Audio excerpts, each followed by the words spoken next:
This is a special edition of the RTI Press Pass, powered by Rocky Top Insider.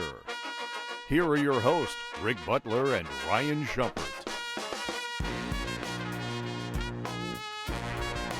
All right, ladies and gentlemen, welcome into the RTI Press Pass podcast. My name is Rick Butler. Sitting to my right, that's Ryan Shumpert.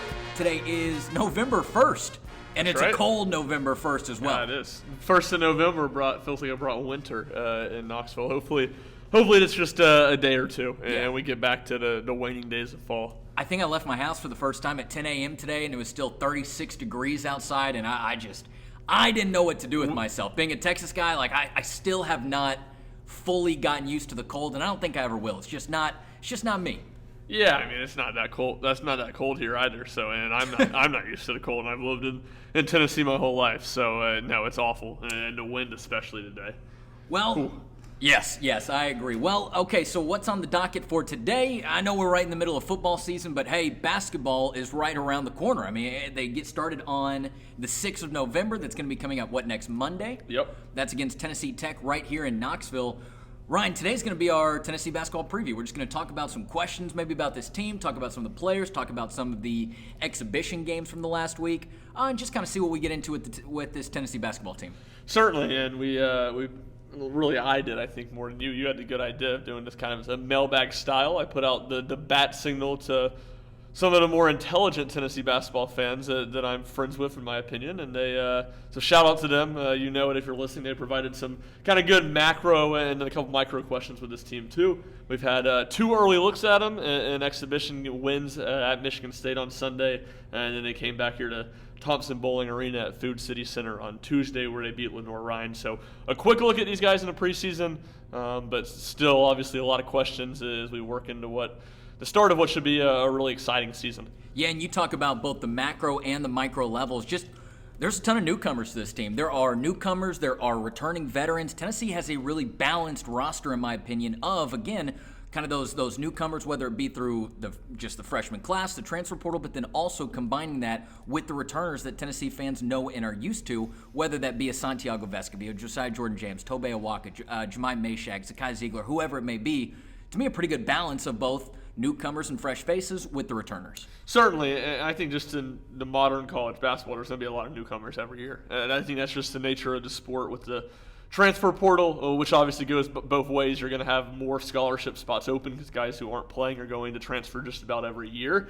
And sometimes you might lose a guy that does play a lot, and then obviously you can turn around and replace him. So I think that's just going to be a staple, but being able to return some key guys, obviously the 2 super seniors that came back, Josiah Jordan-James and Santiago Vescovi, were big for this team. A number of other guys that were underclassmen last year, whether that be sophomores or freshmen, that will continue to step into bigger roles this season. And like you said, a handful of new guys too, and especially some older new guys that Tennessee got in the transfer portal that should play big roles on this team. Let's go to the 2 exhibition games real quick before we start talking about some of those questions about the team that we mentioned a second earlier. Man, that Michigan State game was a fantastic treat for just college basketball fans in October. It felt like a February or a March type game. Tennessee comes away with a great 89-88 win over preseason number 4 Michigan State. What'd you kind of think about that game? Yeah, it was a super exciting one. It didn't feel like an exhibition game for most of it. It was a sold-out crowd at the Breslin Center in East Lansing, and it felt that way. And I think when you got to start with the fact that who wasn't out there for Tennessee, which is their preseason All-SEC backcourt duo. Zakai Ziegler was there but didn't play, still working back from a torn ACL injury as he gets closer and closer to playing. And then Santiago Vescovi was back home in Uruguay spending some time with his family due to some health matters with his grandmother. So Tennessee's down, arguably, not even really arguably, they're down their 2 best returning players from last season. And they go and they jump out to a 17-1 lead. And it was no surprise that Michigan State made a bunch of runs in that game. But for Tennessee, without those 2 guys on the road, again, I'm sure it would have been a better environment if it was a regular season game. But it was loud. It was a good environment. And Tennessee kind of took punch after punch from Michigan State, it felt like, right at them. And they had a response every time. Even right at the end, when the game got tied, they kind of You saw some late game miscues against a press defense, which, some of that's to be expected without your starting backcourt, and Michigan State ties the game. Tennessee does a good job of, not only not panicking, and I don't know if Michigan State I would say they panicked either, but Tennessee kind of caught Michigan State off guard by getting the ball in real quick, pushing the ball, and probably would have gotten a pretty good shot, but Justin Gainey got fouled beforehand. He hits 1 of 2 free throws, and then Tennessee gets a turnover to win. So a really exciting game, and I wrote about it after, but the way Tennessee, kind of responded to run after run for Michigan State impressed me this early in the season. I think one of the big takeaways from certainly myself, but from the fan base as well, was just getting that first look at Tennessee's 2 guys from the transfer portal with Jordan Gainey and Dalton Knecht. Those 2 guys combined for 48 points, 28 from Dalton and 20 from Jordan Gainey. But maybe what stood out to me more was that they each had 34 minutes, which led the team in minutes. It seemed to me like Rick Barnes was certainly trying to get them out on the court, trying to get them acclimated right away, see what these guys could bring to the table. Certainly, and Gainey definitely had, a bigger role with those 2 guards out, and he got started really hot. I mean, he was a big part of that 17-1 start. He made his first 4 threes, and like you said, ended up with 20 points, hit the big free throw late to seal the win. So he did a lot of really good things. He shot the ball well, as you would expect. I'd say maybe the thing that probably just the athleticism as a whole is what has surprised me the most since seeing him get to campus, and that's not just in the 2 exhibition games, but in us getting to watch him practice and the games they went over and played in Italy too. He's better on the defensive end than I expected, and he's not great at creating his own shot. He's not just fantastic there, but that was an area I thought he'd probably be pretty limited, and he does have a game there to be able to create his own shot. So I'm sure it'll continue to be an adjustment for him playing at this level, especially early in the season. In that Michigan State game, you saw him do a good bit of ball handling, 6 assists, but also 6 turnovers to go along with that. And turnovers, really for both sides, both Tennessee and Michigan State, was a big story of that exhibition. Yeah, no doubt about it. It was just a great one for Tennessee to start this whole road with, and obviously that's not one that will count on the final record of the season, but one that gives you a lot of momentum and confidence, I would imagine, for this team going forward. Tennessee came back to Knoxville last night, which was, Tuesday night. Had a game against Lenoir-Rhyne, another exhibition game. Won that contest by a score of 90-48. 4 players getting double digits. A lot of players played in this game, obviously, with a 42-point win right there. But 4 players end up in double figures. A handful end up with 9 or 8 points right there. What did you think about last night's game? I know there's not a ton to take away from it, but Tennessee gets the win at home. Yeah, not a ton is kind of what I thought about it. I mean, Lenoir-Rhyne was really bad. Similar situation. I think Tennessee gets out to a 15-0 lead and kind of coasts from there. Probably didn't play as well as Rick Barnes would have liked in a lot of ways, but that's exhibition basketball. You win a 42-point game, and you feel like Tennessee could have played a lot better. So a more extended look at a lot of those young guys. Cam Carr, who played I think just a minute in the Michigan State game, got quite a bit of run, 19 minutes.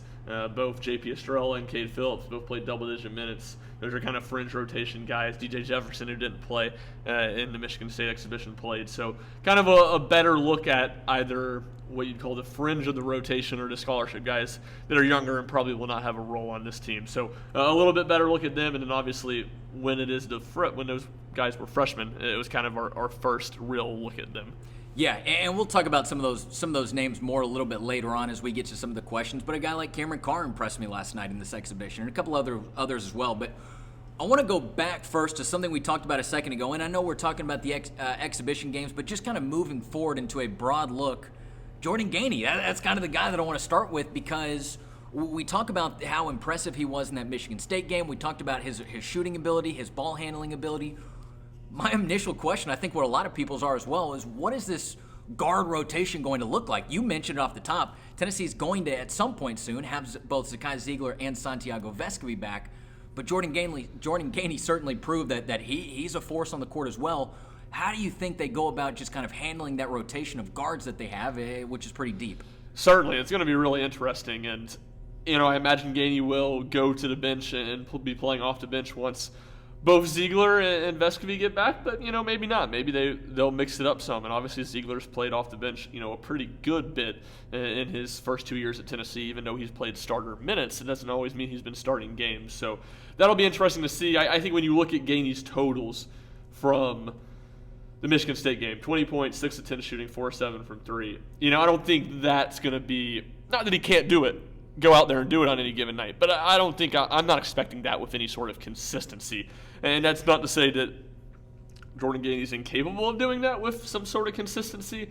But he's just not going to have the ball in his hands enough. He's not going to have enough minutes, and he's certainly not going to shoot 4 or 7 from 3 every night. I mean, he's a good three-point shooter, but you shoot 4 or 7 from 3 every game, you'll be the best shooter in the last 15 years of college basketball. So something that's going to be hard to recreate, but he's going to be in that rotation. I think right now you look at those behind Ziegler and Vescovy, I think he's probably the next guy up, along with Jemai Meshack. They kind of give two different looks. Both can handle the ball some. Gainey's going to be more offensively aggressive, trying to create his own shot, can space the floor with his ability to hit it and hit shots. And then Jemai Meshack's a guy that's, we're going to talk about. I just mentioned him right now. He's going to play the 1. He's probably going to play the 4 some from Tennessee this year. He's going to be a little bit of a do-it-all guy. He changes the game with his defense. Offense is still kind of a work in progress. So he has, I believe, he's 2 for 2 in the season, or the preseason, I should say, in 3-pointers. Yeah, he made corner 3 both against Michigan State and Lenore Ryan. So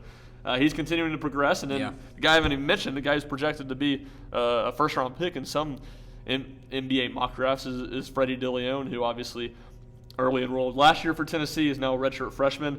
Incredibly talented offensive player, and certainly can see a world where he progresses and is one of the best scorers on this team. But when you just talk about where he is right now, feels like maybe he's a little bit further behind, and certainly the depth Tennessee has in the backcourt, you're not just going to get minutes because you're talented. So he'll be a fascinating one to watch, because I don't necessarily expect him to hit the ground running this season, but he's a guy that's talented enough that I think can kind of give Tennessee a second wind and certainly help this team a ton. I mean, he could be one of the main players on this team if he can reach his potential by the end of the year. Yeah, I totally agree with you there. And so kind of what I'm taking from that and combining that with my own takeaways, so what I've seen, we know that Zakai Ziegler and Santiago Vescovy, neither one of them are slouches shooting the ball, right? And that's obviously what Jordan Gainey did well. So while he might not project into a superstar position for this team, I feel like this sort of coming out party in these first 2 exhibition games are just a great piece to have moving forward. Maybe gives you a little bit of confidence right there, but obviously just gives you more to work with as you kind of go down your bench in the middle of a game. Certainly, it gives you more depth, and he proved in that game, and he probably didn't have to prove it to his coaches or the players, but he's proved to everybody in the media and the fans and the outside world that he belongs at the SEC level. Yes. I'm sure. Not even I'm sure. I know, because when I tweeted out Tennessee's projected starting lineup for the game from their game notes on Saturday night, like the first, which included Gainey, the first person who responded was calling him a walk-on and talking about he was only on this team because his dad's the associate head coach, and he's proved that's not the case. He's proved that he can play at this level and help Tennessee. We'll see how much. We'll see how big that role is. We'll see how consistently effective he is on the offensive end. But he's going to be in a rotation, and I think you do talk about having this many guards. And it certainly is going to be a challenge in some way, balancing the rotation. But at the same time, you just got to look at the personnel as a whole. They're thin down low. Yes. It's going to be a lot more 4-guard lineups. I mean, that's why I said Jemai Meshack's going to play the 1, and he's going to play the 4 for this team this year, and he's going to play the 2 and 3.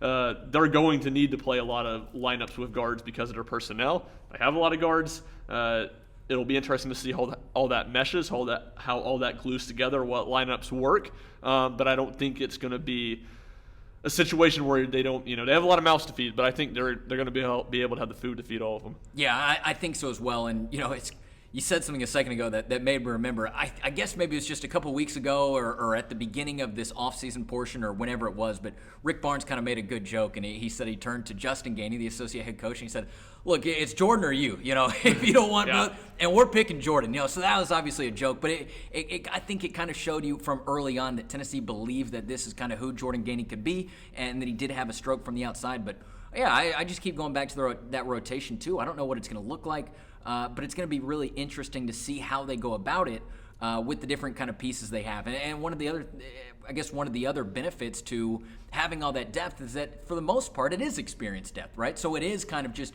not guys who are coming fresh to the scene. Maybe Freddie DeLeon, he's not in that category, but for the most part it's experience depth that you can be able to move around. Yeah, and Gainey, obviously, it'll be, like we said earlier, an adjustment playing at this level.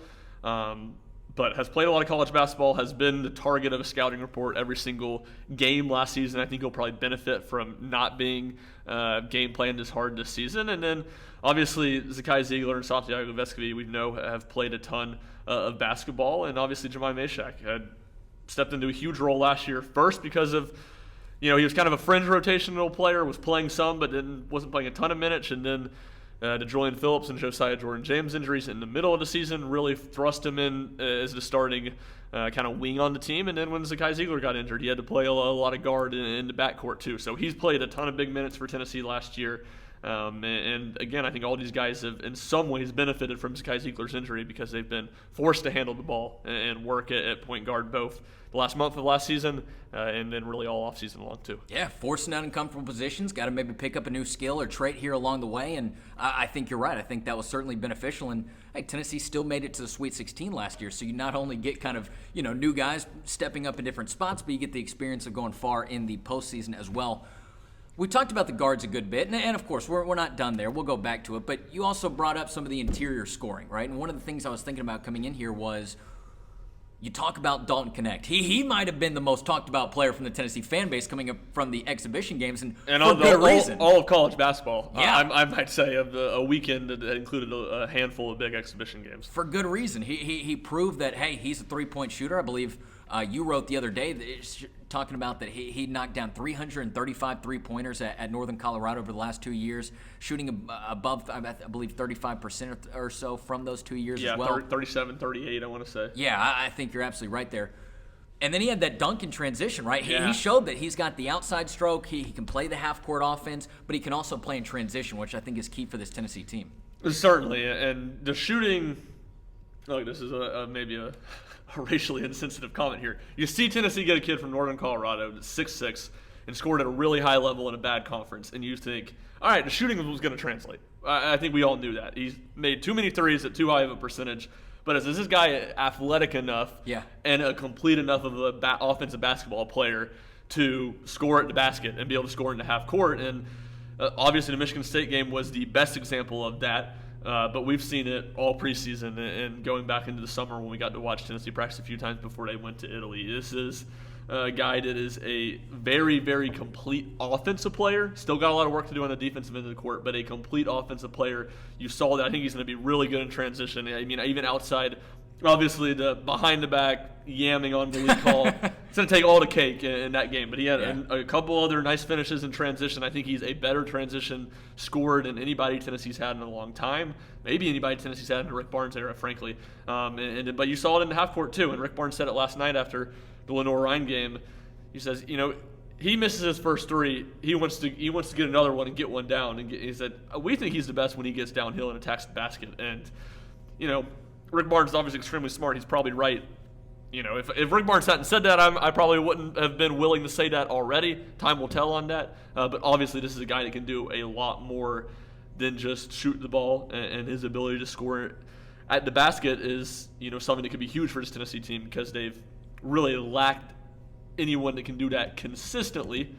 Kennedy Chandler did it for probably a month to end his freshman season. But besides that, anybody since Grant Williams and Admiral Schofield, there hasn't been anybody that's done it game in, game out consistency. Yeah, and if Rick Barnes' post-game comments are any kind of indication of just sort of the pressure that they're putting on him, or maybe not pressure, that's not the right word, but maybe just the emphasis that they're putting on him, right? Wanting to continue to build him as a complete player. It sounds to me like they obviously know what sort of impact he can have for this team, and they want to really kind of get him there. I believe Rick Barnes said after one of those games, I think it was Michigan State, where he said, hey, we knew that he was a good offensive player, but we were especially impressed by his defensive ability in that game as well. So you can tell to me that, Tennessee looks at Dalton Connect as a big piece of this puzzle, and they're going to do whatever they can to really kind of get him up to speed and ready to be a productive player for this team offensively and defensively. No doubt. Rick Barnes said something like that post-game. I think even during the game when he did the interview with, I think it was Connor Onion and Bill Raftery on the call, he said something to the extent of, we've never seen him play this hard on defense. And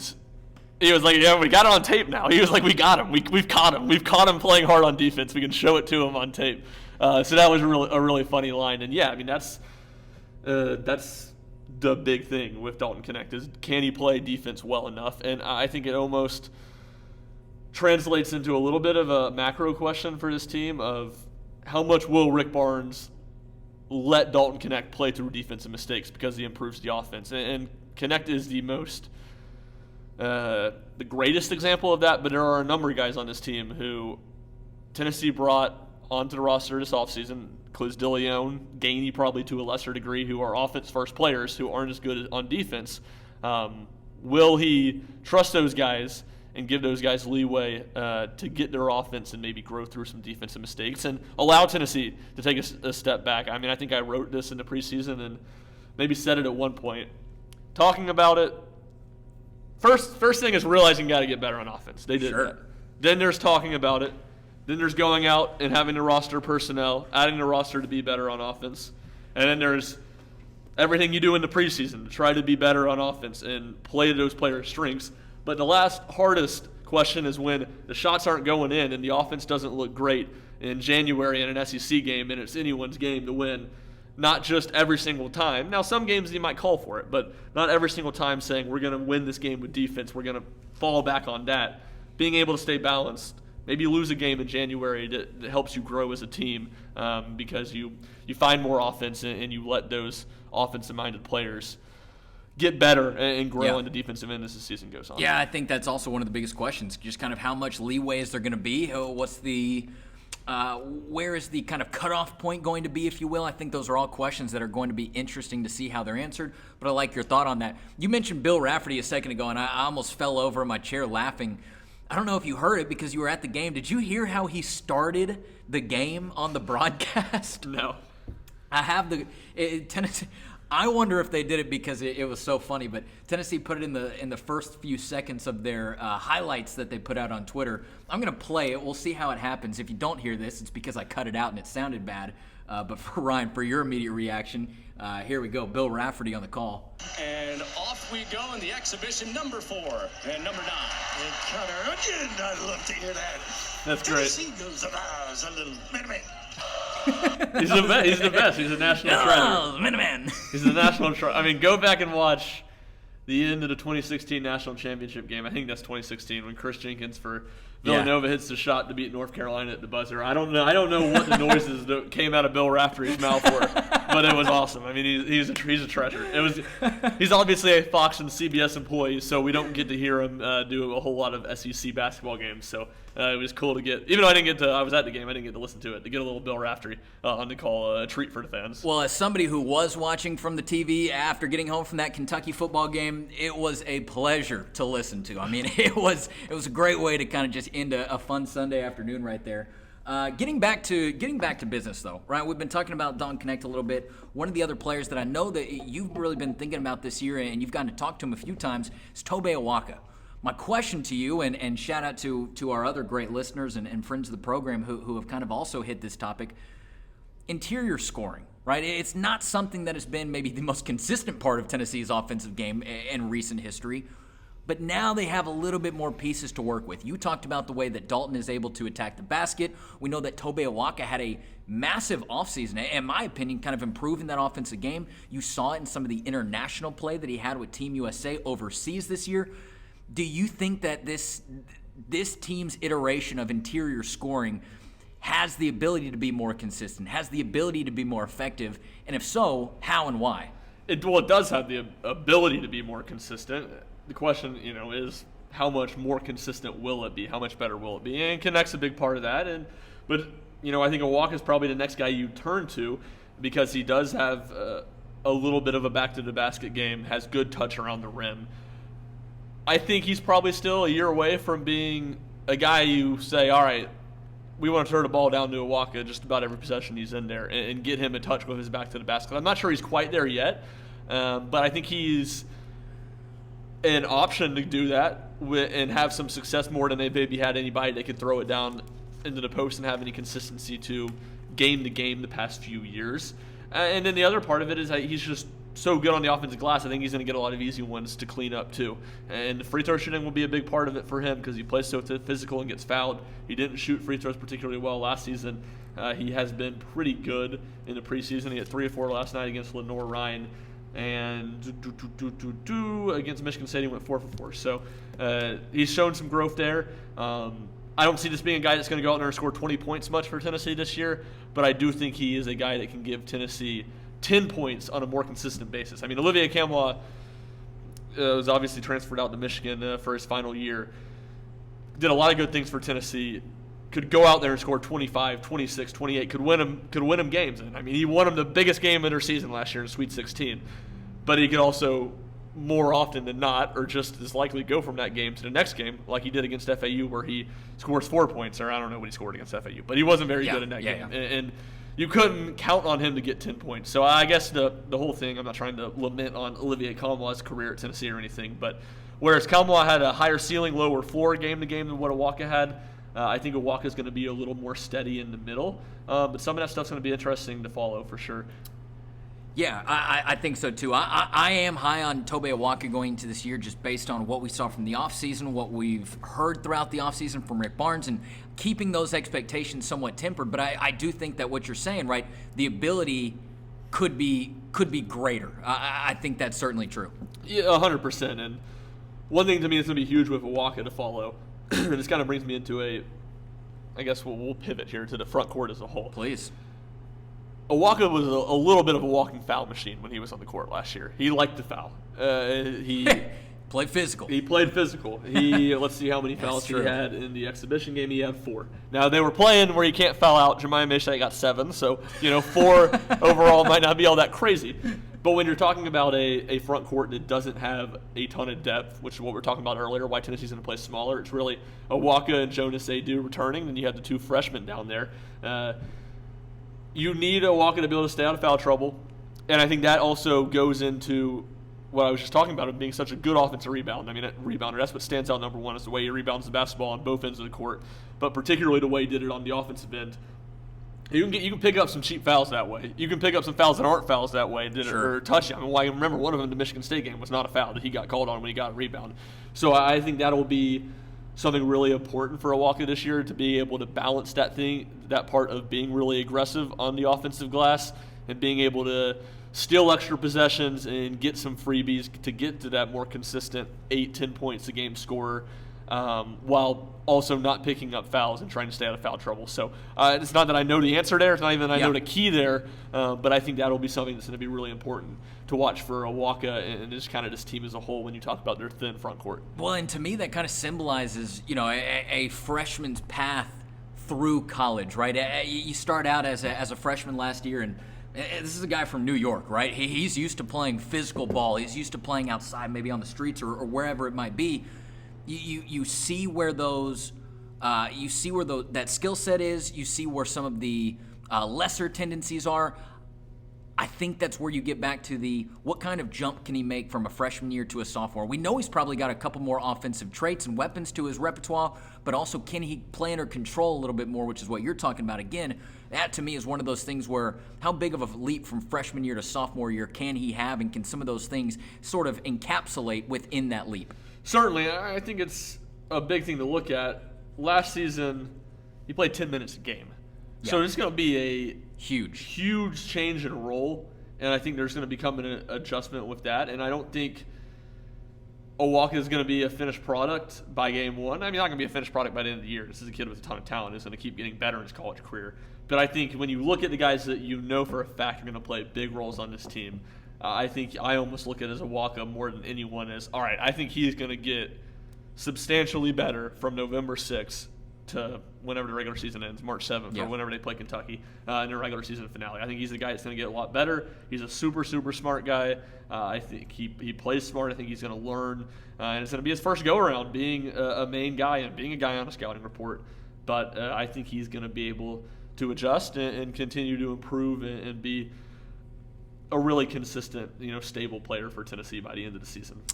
Unless you've got anybody else in the front court to talk about, I have a player, one that everybody knows, that I have a couple thoughts on or a couple questions on. What do you think there? You got it. Josiah Jordan-James. Yeah. Maybe one of the most talked about players over the offseason from the Tennessee fan base. This is the guy who tested the NBA waters, came back to Tennessee. He was kind of on the big depth chart when Chris Ledlum was still on the Tennessee roster, but he starts these 2 exhibition games out, 8 points against Michigan State, 9 points against Lenore Ryan.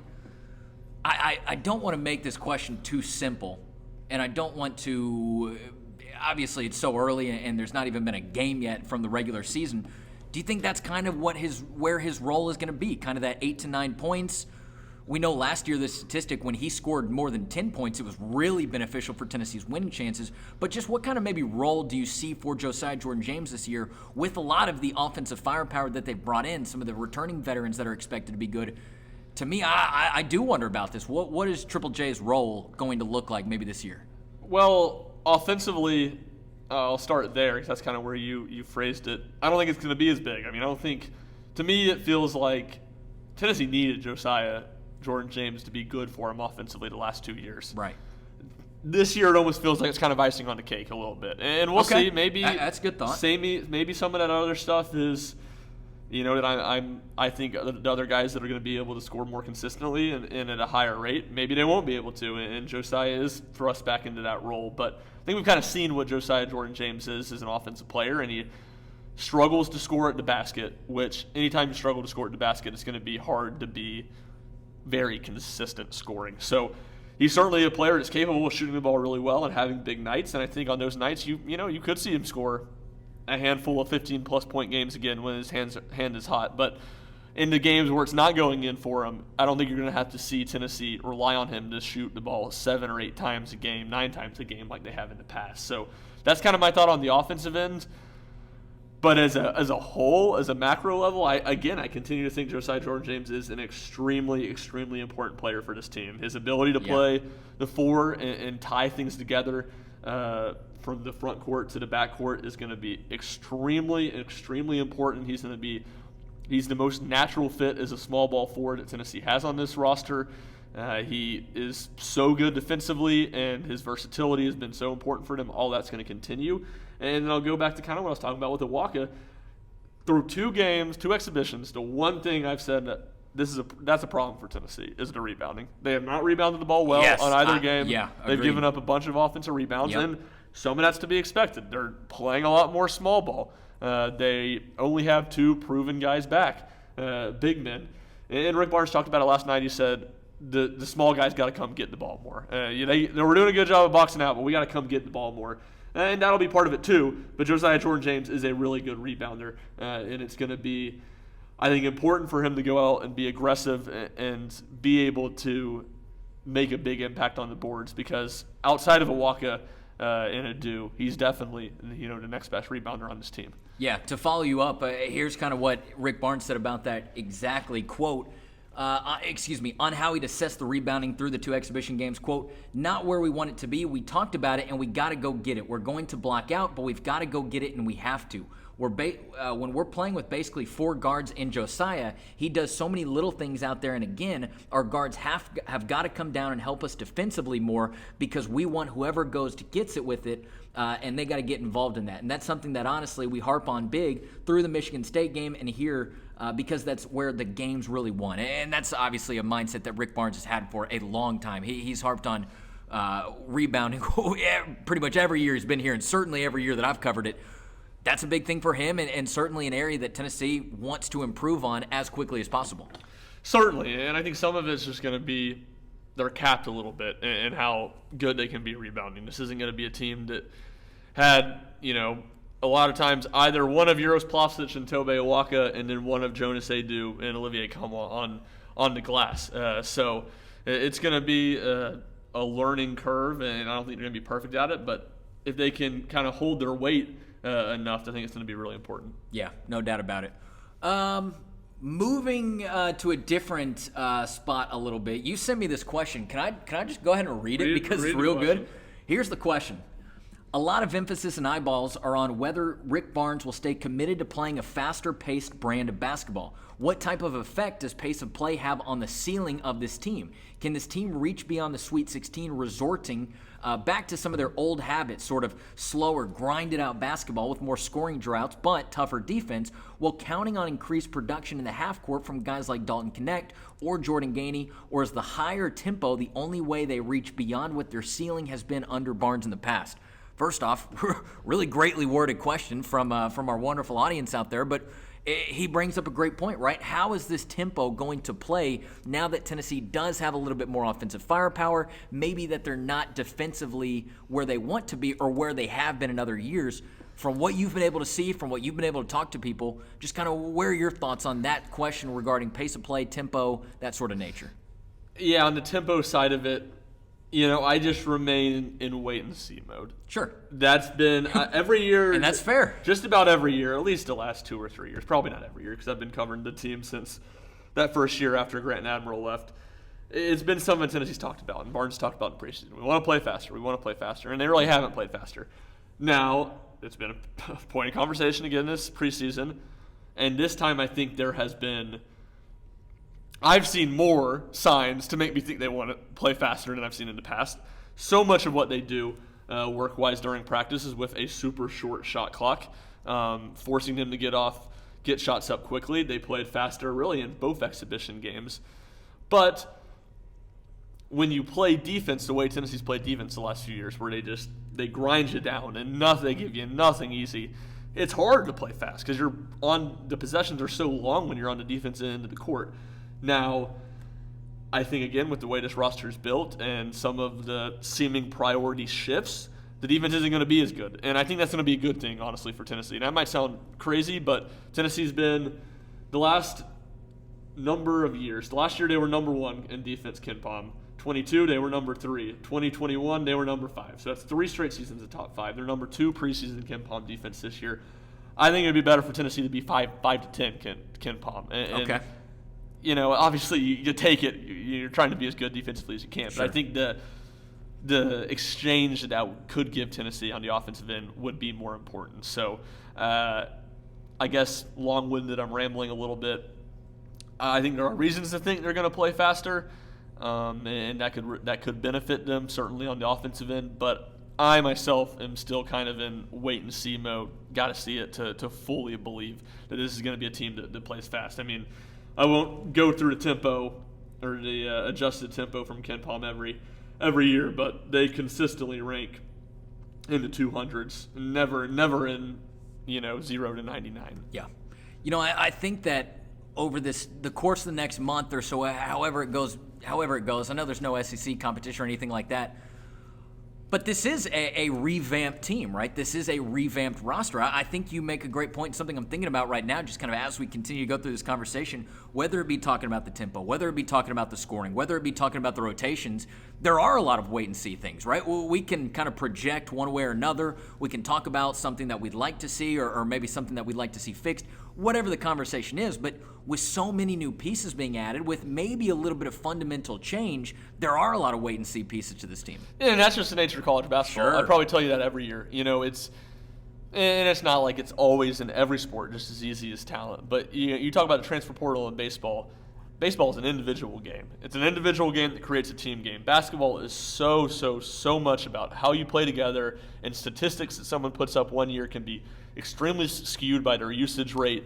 So it's hard to project how things are going to mesh for teams, and especially teams that have a bunch of new faces, which is, again, like I said earlier, just about every team Yeah. in college basketball these days. So it's hard to project. Kentucky. Yeah, exactly. It's hard to project, and I'll point you to last season when North Carolina was the preseason number 1 team, and every single poll, every single outlet, every single power ranking, and they missed the NCAA tournament. So it's a sport that's hard to project, but certainly Tennessee has a lot of new faces, and I think you got to give Rick Barnes and his staff too a lot of credit. I mean, people criticize Rick Barnes a lot for being inflexible about stuff. Well, they just made it to Sweet 16, and they have seemingly, again, we got to see them do it on the court to fully crown them and give them this honor or whatever, but they have seemingly adjusted the way they want to play and have made clear, decisive points and decisive roster movement and personnel decisions and how they want to play decisions to try to change, which they did that after, obviously not a perfect season, but a season they made it to Sweet 16. Yeah. You talked about some of the newcomers right there. I want to kind of start to go there as we we're already 38 minutes into this preview. We've been able to hit a lot of different directions, but I want to talk about some of those newcomers real quick. Freddie DeLeon, JP Estrella, Cade Phillips, Cameron Carr, some of the new freshmen that are coming in. Not Gainey and Connect, right? Not from the transfer portal. We've talked about them already. But some of the freshmen, do you think any of them are going to be able to step up and have a role? Now, I say that, maybe not right away, right? Maybe it takes something. Something's got to happen. I look at Tobe Awaka last year, and right, that was a freshman who kind of continued to gradually find minutes as the season went on. Do any of the freshmen right now on the roster sort of project that way to you? Are there anybody that excites you more than others? We talked about Freddie DeLeon a second ago. Anybody from that group? Yeah, I'll leave out Freddie DeLeon because I think we kind of already talked about his role. He's definitely the most exciting when you talk about the talent and what he can do on the offensive end. Cam Carr, the three others, and really all four, is the one that I just don't see a path to him playing a lot this year. And that's nothing against Cam Carr. I mean, if anything, I think I'm maybe the most excited about his long-term potential of any of those guys, because where DeLeon's not a 4-year player, I think Cameron Carr is probably a 3 or 4-year player, and he is talented with the way he can score. He's got some ridiculous athleticism. Yeah, athletic, can shoot the ball, super long arms. I mean, that's probably the thing what stood out to me the most from Carr in the exhibition against Lenore Ryan. He grabbed 7 rebounds. He was very effective there. But just when you talk about the backcourt depth, it's hard for me to see him having a huge role. Obviously, an injury at the wing to maybe someone like Josiah or Jemai or Dalton Connect could give him some opportunities. But again, I look at him more as a long-term, really exciting piece and a guy that's going to help this team a ton this season. And then Estrella and Phillips are going to be the interesting case. I mean, I feel like they're not the same player, but I think they're in the exact same boat in that they are freshmen underclassmen who aren't super refined. I mean, I talked to both. I think it was Rod Clark who was especially harping on this during media days in my conversation with him. You know, freshmen big men, they need reps and reps and reps. It's an adjustment for them playing at this level. So neither of them are complete prospects. Neither of them are going to be great offensive players for Tennessee, but it's exactly what we've talked about. There's not a ton of depth. It's 2 guys that you have, proven big guys. So there's going to be – Tennessee would love to have a third one they can count on to play 15 minutes a night. Do they have that? And who it would be between those two, I'm not really sure. Both of them have showed some good things. It seems like as far as a trust factor from what the coaches have in them, it's kind of even right now. It seems like they're getting similar opportunities. Estrella's a little bit bigger, more of a 5. Phillips is more of a 4, so that could obviously play an impact there. But to me, that's going to be really something interesting to watch. I'd probably bet on one of those guys having a fringe rotation role, kind of like Tobe Awaka did last year. Sure. 10 minutes. I mean, you made that comparison, a 10 minutes per game type of guy.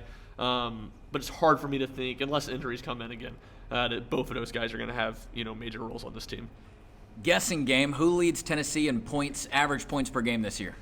I guess we'll ride what we've been saying. I'll say Dalton Connect. I mean, I think that's the most likely bet, and if you're a Tennessee fan or you're Tennessee's coaches, that's what you want to see, I think, at the end of the year. That's the best sign for Tennessee. Who's Tennessee's X factor of the year? That's a good one. I'll go to, I think, Awaka, just because what we said. If you can really put it together and be a consistent interior scoring, that would be an X factor. But again, like I said earlier, I think his ceiling floor is not a massive gap in it. Maybe he surprises me, and that ceiling this season will be a lot higher than I expect. But I'll go truly, to me, X factor DeLeon. I just think he has another gear of talent and another gear to his game that even some of those really good Tennessee players in the backcourt don't have, with the way he can score at all 3 phases. So he's a long way to get there. Again, he's probably on this team the biggest variance of where low his floor is from what his role would be, which a lot of that has to do with the depth Tennessee has back in the backcourt, but also the ceiling that's super high because of his talent.